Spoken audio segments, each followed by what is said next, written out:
What if you had a clear understanding about 5 common misconceptions about that people have about solar and batteries? What I'm about to go over may or may not resonate with you. It might not. I'm just about to go over some real beliefs and misconceptions that people have about solar and batteries, and the questions you can ask yourself to possibly help to form a fresh perspective about possible next steps that you could take when it comes to seeing how solar and batteries might be able to help you. So, the first and most common misconception is this: solar and batteries just seems like it's too expensive for me. Related ones where it just doesn't seem like it's not that, it just doesn't seem like it's worth it. It just seems like I can't afford it. It's like it's just not going to get my money back from it. It takes too long to get my money back. So we hear those a lot, and we totally get it. So I want to focus on the too expensive. So a lot of people feel like getting their own electricity generation on site with the storage as well is some big decision where they feel like they either have to invest thousands of dollars up front or push it down the road when they have more savings. When in reality, that's not the case. Personally, if I hadn't considered what the long-term cost of continuing to pay for electricity bills for 5 years, 10 years, or longer, without noticing the increases in the price of electricity each year, I'd also say it's too expensive. So it might be easier to show you what the rate hikes have actually been. So this first news headline from 3 years ago from the New Daily shows how how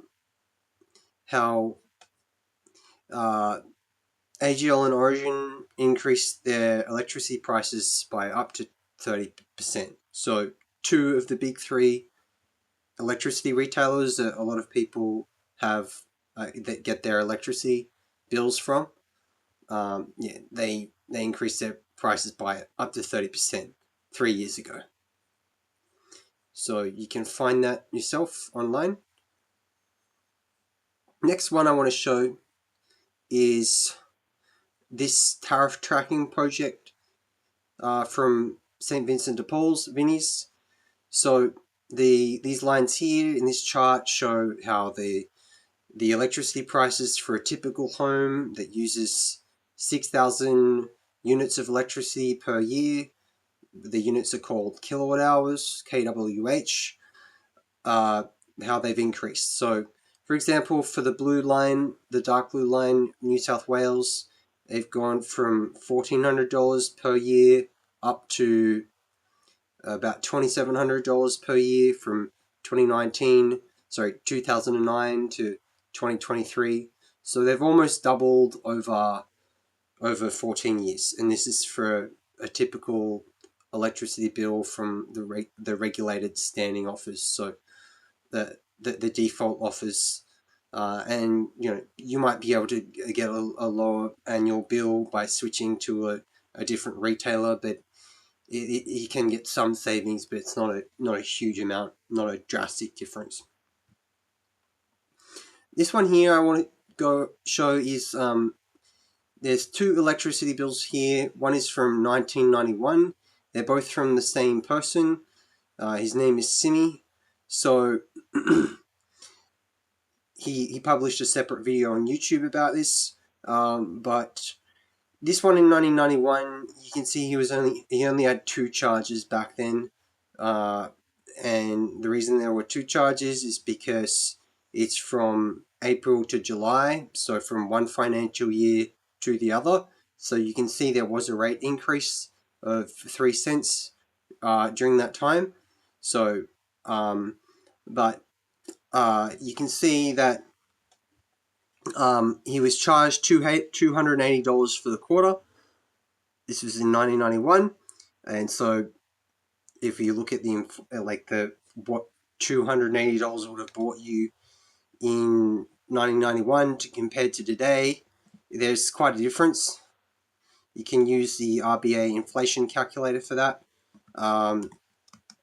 If I plug it in here, so a basket of goods and services valued at $280.95 back in 1991 would in calendar year cost, in calendar year 2023 would cost, we're in 2026 now, would cost $637. So that's a 126% increase over 32 years, or annual increase of 2.6%. Okay.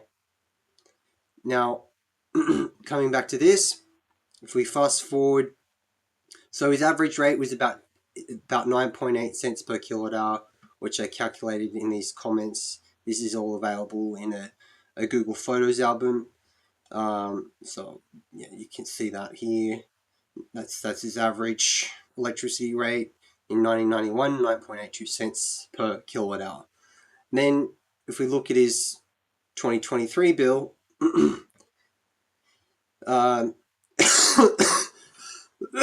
instead of there only being 2 charges, there's about 10 different charges.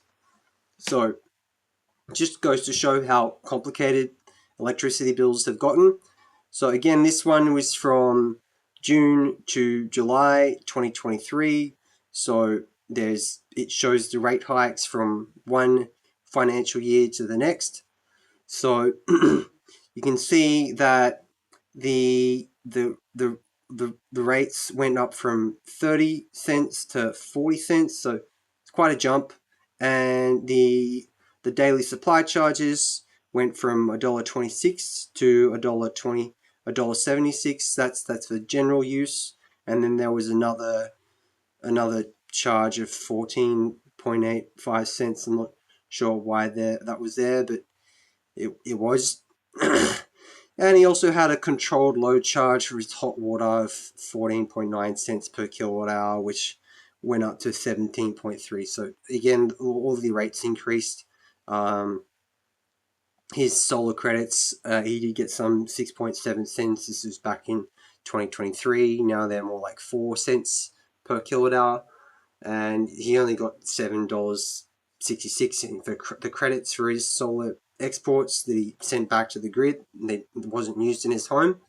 So the way solar works is it first goes to the home first, anything that's on in the home, and then any excess will go back to the grid, and you can get a credit for that. But those credits have been going down every year. So again, in 2023, they were about 6.7 cents per kilowatt hour. Now they're more like 4 or 5 or even less, typically. So again, there's about 10 charges, and when I worked it out, the sum of the charges works out to be about, for the usage, $82.90. So he was charged $82.90 for the electricity that he used, but in total he was charged $130 because of the daily charges as well. And then he used 300 kilowatt hours of electricity. This is over 30 days. And so when you divide the $82 by 300 kilowatt hours, you get 27.5 cents. That's compared to 10 cents per kilowatt hour back in 1991.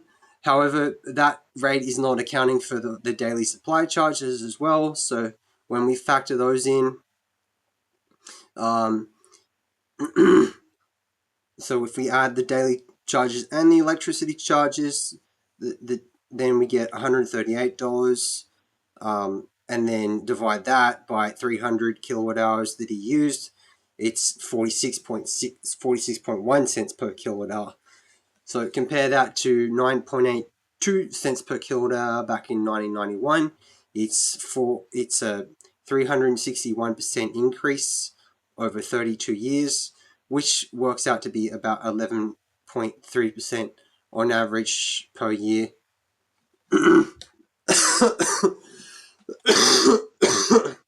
That's compounded. So, yeah, so you can see, Simi didn't call up the electricity companies asking them to raise his rates. They just did it every year. So that's what happened. And there's a few more charts. This one compares to inflation, so you can see the prices have risen more compared to general inflation. And again, if we looked at here, um,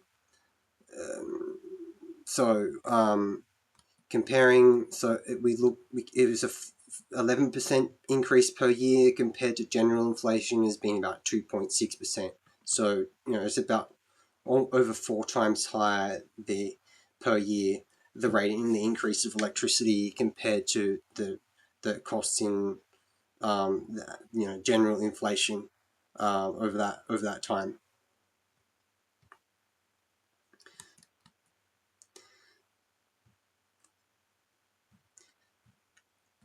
So most people come to us because they want to spend less on their electricity, not more. So, and most people also look at solar and batteries because they want to lower their electricity bills and keep them low over time, and maybe also use more electricity without getting overcharged to do so.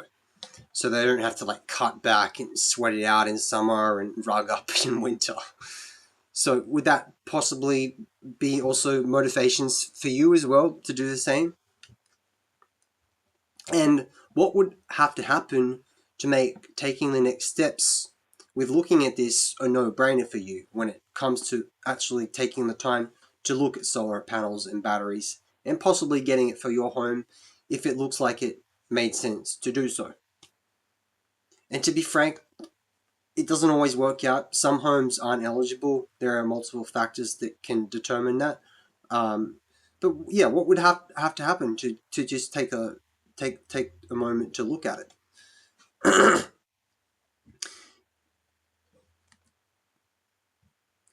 Typically, to the time it takes to meet with people, it can take 30 to 40 minutes if they don't have many questions.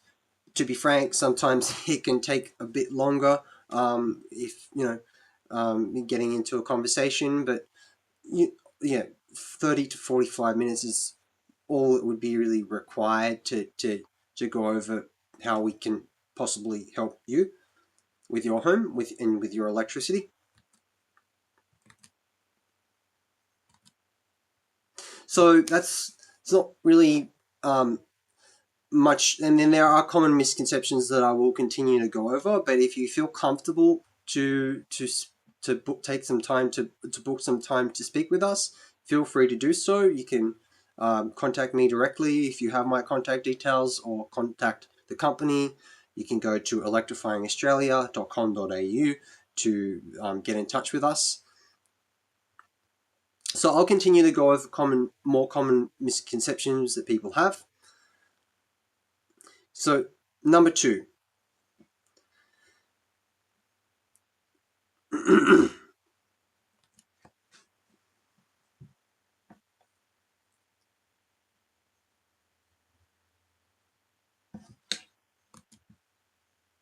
Actually, before that, I'll show you one more thing, which is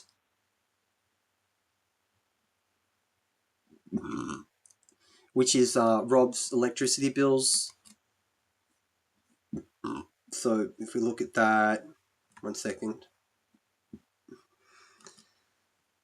Yeah, so this is a little bit about how we helped Rob. So at the end of June in 2025, he had $1,211 in credit that he could withdraw to his bank account. So that was after 8 months of having his solar panels and batteries installed. So you can see here we installed a 19.2 kilowatt hour Sungrow battery and a 17.1 kilowatt solar system. That's a larger solar system. The reason we went larger is because there was some shade from trees around his home, and we installed optimizers to offset for that. The other reason we went for a larger system is that in winter, he's located in Canberra, so there's less sunshine, and The winter bill is typically has the highest usage in a colder climate because of heating in the evening, and it's the same. The winter bill is typically the highest in Sydney as well. So we installed a larger system for him. He wanted that because that it could generate more electricity in winter to be able to have less reliance on drawing electricity from the grid for the long term and possibly getting overcharged if he had to depend on that. So yeah, that was the main rationale. So prior to for us installing his system, he spent about $1,515 over 6 months from May to October 2023. And then again at the end of June 2023, he had $1,211 in credit for that period, which works out to be about $250 a month in avoided bill savings monthly, and additional $150 monthly credits or payouts, with annual savings. When you add them up, $400 a month works out to be $4,800 a year.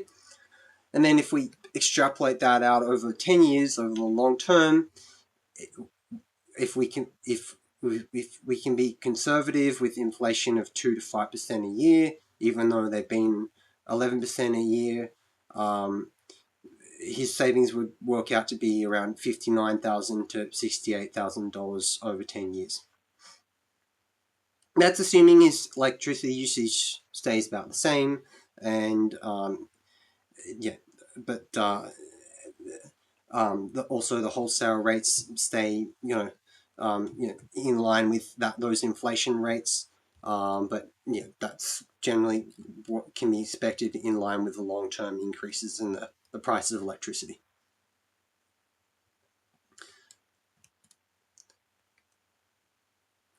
That leads me to the next misconception, which is, it sounds too good to be true. And it's natural to feel that way when encountering anything that sounds promising. But I guess, first of all, where do you feel that attitude comes from?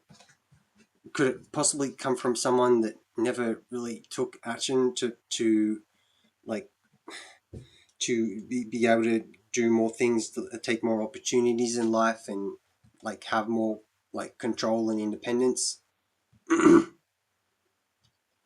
But it is naturally a common misconception and common doubt that people can have about anything that looks promising. But you can really substantiate it for yourself. You don't have to take my word for it by Googling it. So Rob, he switched to Amber, and yeah, so there's plenty of people that have provided reviews publicly about the savings that they've got with Amber, for example, on YouTube and X and other channels. So you can check that out for yourself. I've personally put together some information. I'll see if I'll pull it up for you. So if you scan this QR code here, it will take you to a page where you can find out more information that I've personally put together about Amber, but there's plenty of third-party independent sources that this contains. You might already have access to this page here, bit.ly/m/jrsolar, and that also contains a link to this page here. And you can also access it if you go to bit-ly/energy ownership, which would take you to this Google Doc here. That contains plenty more information.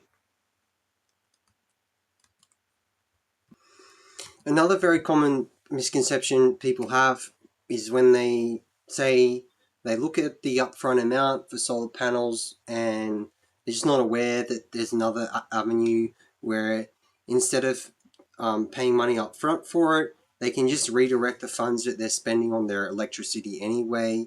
We call it a bill to ownership program, where they just use that money they spend on their electricity anyway to put towards owning their own electricity with the panels and batteries, rather than continuing to pay for for bills for year after year after year for the rest of their lives.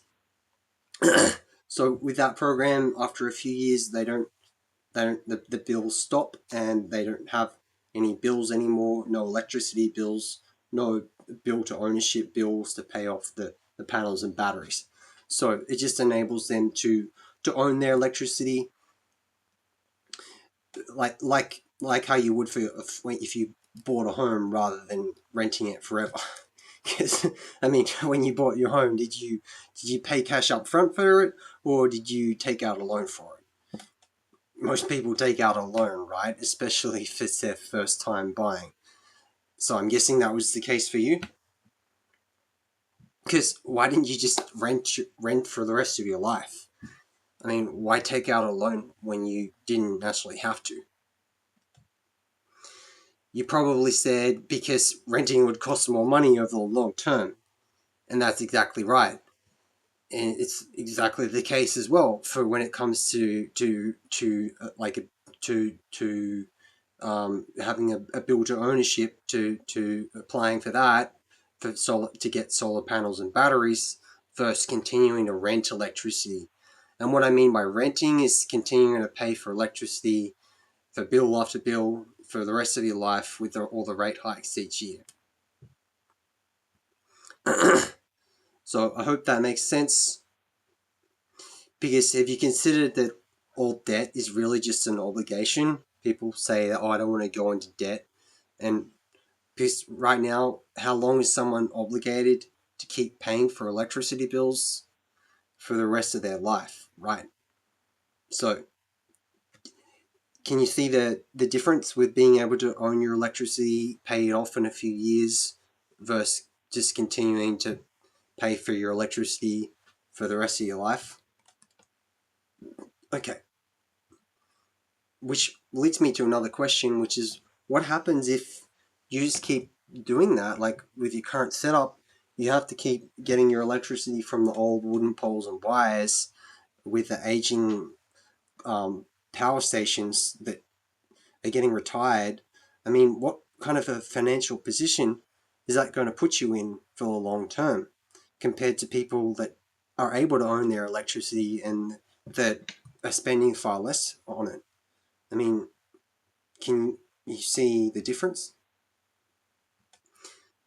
So I'm not saying we could yet, but let's say you were able to eliminate your electricity bills permanently and possibly get negative bills instead of bills. I guess, how would you see that really helping you the most? And what would that do for you personally to be able to do that? So we've covered 3 misconceptions so far. 1, too expensive. 2, what was it? Sounds too good to be true. Number 3, I don't want to go into debt. So I hope I've addressed those clearly. If you've got any questions, let me know. There are 2 more that I wanted to cover off. So the next one would be, just doesn't seem like it would save that much. Well, I hope I've already addressed that, giving that case study of Rob, how he was not only able to eliminate his electricity bill, but also be able to put them in credit. And also just be able to use more electricity without getting overcharged for it. Another misconception would be, so this will be the last one, which would be, I've had a bad experience and just, I want to avoid it happening to me again. So I think I'm just gonna stay with my current electricity plan with my current company and just continue to get electricity from them because I don't want to get into it, have another bad experience. It's kind of sad that that happened because I'd like to know more about what actually happened with that experience, because there have been some companies that cut corners on the quality. They cut corners with the reliability of the products, with the installation quality, with the level of customer support, and obviously that leads to more issues down the road. So that's why we we focus on avoiding those issues from cropping up in the first place. And that's one big reason why people come to us, because they're looking to get something that's going to be reliable and last for the long term. I mean, imagine you went to a restaurant, had a bad experience at that restaurant, and then you said, I'm never going to eat it out again. I mean, if not saying you would do that, but let's say someone said that, we'd probably laugh at that person, right? Because, I mean, not all restaurants are bad, right? It's just like, it's like throwing all restaurants out just because of one bad experience. I mean, it's like that with anything. There's always going to be good and bad. The main thing to do is to avoid having a bad experience in the first place by doing due diligence to make sure that the same thing won't happen again. See how that works? Okay, so I hope this has been helpful, and just so you know, the purpose of this video isn't just to be talking for 26 minutes at you, but it's more designed to ask certain questions to help you to see a different perspective rather than getting, pitched. So if you have found value from this, then feel free to leave a comment below. You can, go over, you can mention perhaps what you found particularly to be helpful. And again, if you would like to take the next steps with possibly looking at how you might be able to benefit from getting solar panels and batteries, then feel free to contact me if you have my contact details, or contact the company Electrifying Australia.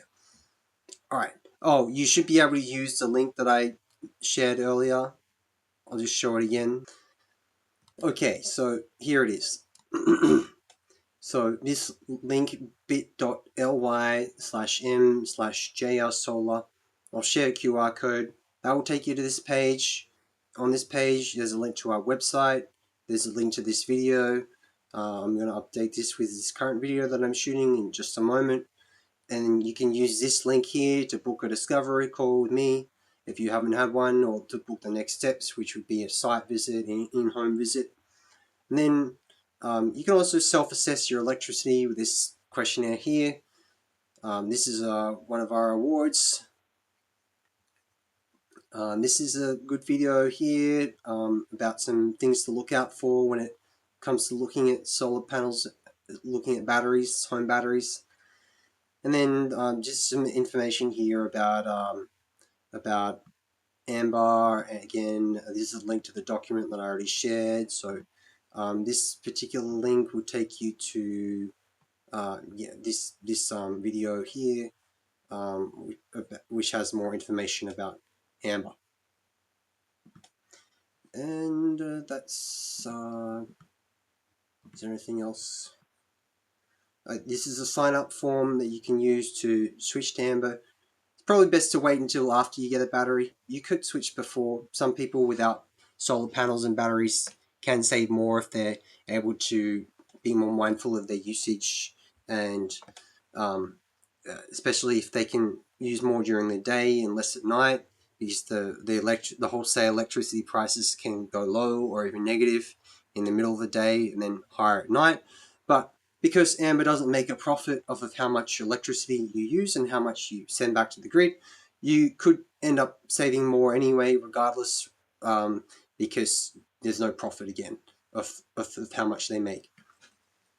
And then these are some reviews from some of our customers.